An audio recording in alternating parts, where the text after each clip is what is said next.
सगळ्यात महत्त्वाचा जो प्रश्न आहे, की नेमकं जे आपण अनेक वर्षांपासून ऐकतोय, की बोर्डचा मार्कांचा क्रायटेरिया आणि जे-ई-ई, नीटचा मार्कांचा क्रायटेरिया मी पूर्ण करू शकेल.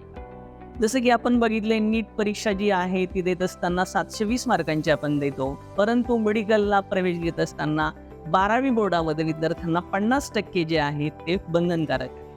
आणि जे-ई-ई सारख्या परीक्षांमधनं इंजिनिअरिंगला जात असताना 75% आपल्याला 12वी बोर्डाला पडणं कंपल्सरी आहे. विद्यार्थी मित्रांनो, या दोन्ही गोष्टी आतापर्यंत अनेक विद्यार्थ्यांनी केलेल्या आहेत.